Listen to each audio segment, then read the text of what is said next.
On November 12, 1912, a search party from Cape Evans stumbled upon a sight that would haunt them forever. Half buried in the endless white of the Ross Ice Shelf, a tent stood frozen in time. Inside lay the bodies of 3 men, their sleeping bags soaked with frozen sweat and frost. The tent flap was open, but the men had long since stopped caring.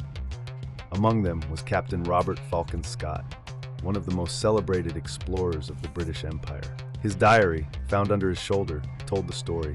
They had reached the South Pole on January 17, 1912, only to find a Norwegian flag already planted there by Roald Amundsen. Devastated, they turned back, but the Antarctic winter caught them. Starvation, frostbite, and despair consumed them one by one. The last entry was dated March 29th. Scott wrote, "For God's sake, look after our people." The tent became their tomb, and the world would forever debate what went wrong. Robert Falcon Scott was a man of his time, a Royal Navy officer who believed in duty, honor, and the glory of the British Empire. By 1910, the South Pole remained the last great geographical prize on Earth. Several nations had attempted to reach it, but all had failed. Scott's Terra Nova Expedition aimed to succeed where others had perished. He assembled a team of scientists, sailors, and polar veterans, including the experienced Ernest Shackleton, though Shackleton was not on this journey. The expedition was partly scientific, but the primary goal was the pole. Scott's plan relied on a combination of motor sledges, ponies, dogs, and man-hauling, a method where men dragged heavy sledges themselves. This hybrid approach was controversial, but Scott believed it would work. The British public followed every detail with patriotic fervor.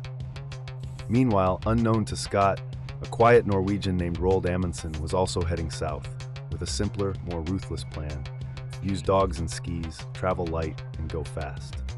The Terra Nova sailed from New Zealand in November 1910, loaded with 19 ponies, 33 dogs, 3 motor sledges, and tons of supplies. The mood was optimistic. Scott wrote in his diary that the ship was a picture of order and efficiency. They arrived at Ross Island in January 1911 and established base camp at Cape Evans. The coast of Antarctica stretched before them, a frozen desert of ice and rock. Scott's team spent the next months laying depots of food and fuel along the route to the pole. The motor sledges quickly broke down in the cold. The ponies struggled on the soft snow, but the men pushed on, hauling sledges themselves. By April, the depots were in place, and the team settled in for the long polar night.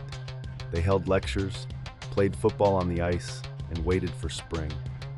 Scott's confidence remained high.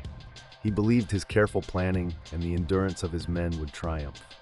But the first cracks were already forming. As spring arrived in October 1911, Scott prepared for the final push. But warning signs had already appeared.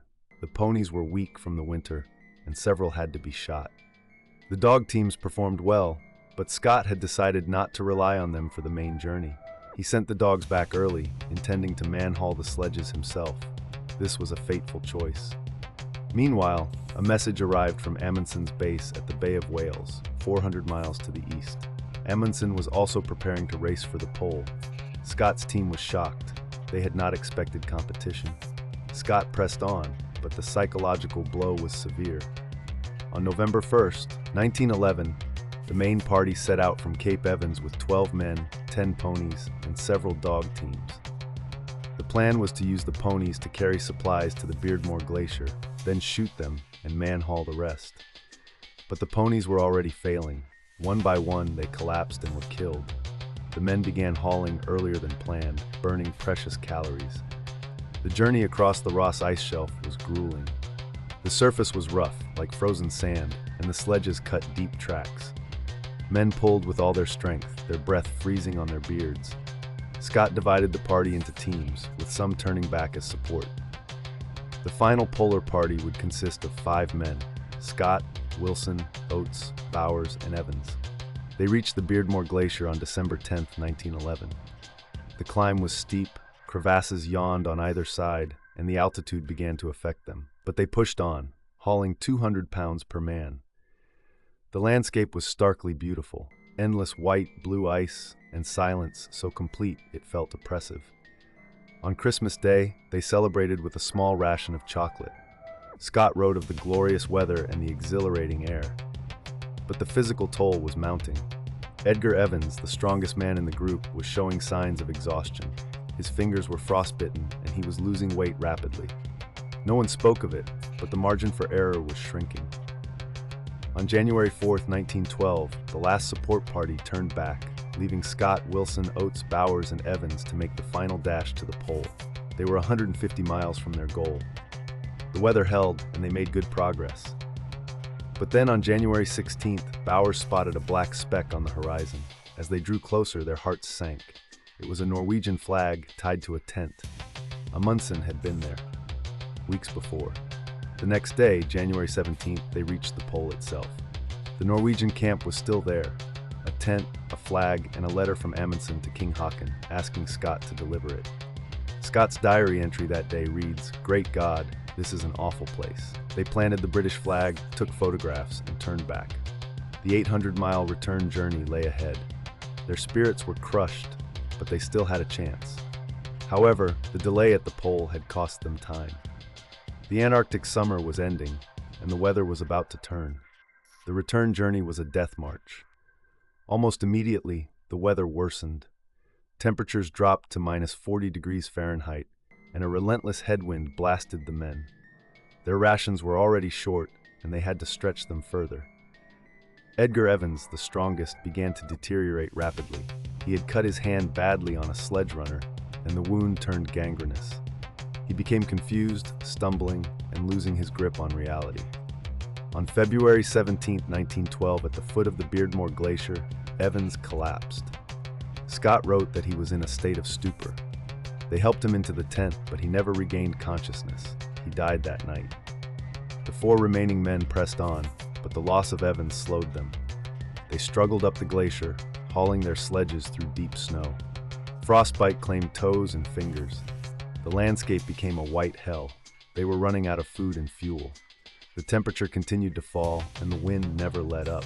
It was a slow, grinding catastrophe. By March, the situation was desperate. Lawrence Oates, a cavalry officer, had severe frostbite on his feet. They were black and swollen, and he could barely walk. He knew he was slowing the others down. The party had reached the Ross ice shelf, but they still had 150 miles to go. Their food was almost gone, and the fuel for melting water was nearly empty.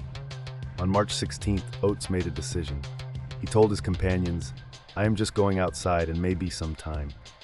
He crawled out of the tent into a howling blizzard and was never seen again. His sacrifice bought the others a few more days, but the weather only grew worse. Scott, Wilson, and Bowers struggled on, but their strength was failing. By March 19th, they were only 11 miles from a large food depot, but a blizzard pinned them in their tent. For 9 days, the storm raged.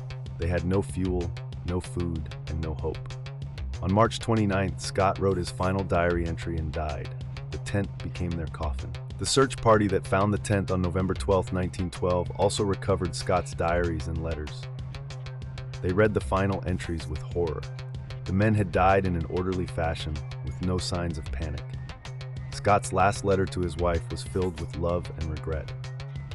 The news reached Britain in February 1913, and the nation was stunned.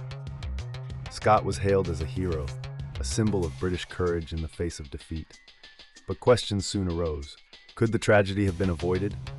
Scott's decisions to use ponies, to man haul, to send the dogs back were scrutinized. Amundsen's success, achieved with dogs and skis, highlighted the flaws in Scott's plan. Yet Scott's defenders argued that the weather was exceptionally bad and that his scientific contributions were valuable. The debate continues to this day.